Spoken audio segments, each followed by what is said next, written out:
ഇന്ന് ഞങ്ങളൊരു ഇരുമ്പാമ്പുളി അച്ചാർ ഉണ്ടാക്കാൻ പോവാണ് കേട്ടോ.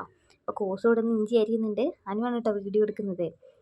അപ്പോൾ ഞാനിവിടെ നിന്ന് ഇരുമ്പാമ്പുളി അരിയുണ്ട്, കോസും ഇഞ്ചിയൊക്കെ നന്നാക്കി തന്ന് വെളുത്തുള്ളി ഒളിച്ച് കോസിൻ്റെ നാളെ കേട്ടോ കാണണേ. അപ്പോൾ ഞാനും അനുവും കൂടി കേട്ടോ ഇരുമ്പാമ്പുളി അരിയണേ. അപ്പോൾ ഞങ്ങളതൊക്കെ അരിഞ്ഞ് വെച്ച് ഇരുമ്പാമ്പുളി ആദ്യം ഞങ്ങൾ പുഴുങ്ങാൻ വെച്ചു. എന്താ വെച്ചിട്ടുണ്ടെങ്കിൽ അതിൻ്റെ എണ്ണ ഒന്ന് കുറയാൻ വേണ്ടിയിട്ടാണ്. അപ്പം അത് പുഴുങ്ങി കഴിഞ്ഞിട്ട് ഞങ്ങൾ പുഴുങ്ങിയിട്ട് നല്ല ചുവന്ന കളറായി വരുന്നുണ്ടായിരുന്നു കേട്ടോ അതിൻ്റെ വെള്ളം. എന്നിട്ട് അത് ഞങ്ങൾ നല്ലെണ്ണയിലാട്ടോ ഉണ്ടാക്കണേ. നല്ലെണ്ണയിൽ ഇഞ്ചിയും വെളുത്തുള്ളിയും പച്ചമുളകും വഴറ്റിയിട്ട് മുളക് പൊടിയും മഞ്ഞൾപ്പൊടിയും ഇട്ടു, ഉപ്പും ഇട്ടു കേട്ടോ അതിൻ്റെ കൂടെ തന്നെ. അതിട്ടിട്ട് ഇരുമ്പാമ്പുളി വേവിച്ച് വെച്ചതും കൂടി ഇട്ട് ഇളക്കി, പിന്നെ ഈ കടുകും ഉലുവയും കൂടി വറുത്ത് പൊടിച്ച് ചേർക്കുക കേട്ടോ ചെയ്യണേ. അപ്പോൾ അനുവും കൂസും അപ്പുറത്തെ അമ്മായിയുടെ വീട്ടിൽ വറുത്ത് പൊടിക്കാൻ പോയതാണേ. ഈ പൊടിച്ച് വെച്ചത് അച്ചാറിലേക്ക് ചേർത്തിട്ട് നല്ലോണം ഒന്ന് ഇളക്കി കഴിഞ്ഞാൽ അച്ചാർ റെഡി ആട്ടോ. അപ്പോൾ ഇതാണ് ഞങ്ങളുടെ ഇന്നത്തെ അച്ചാർ വിശേഷം.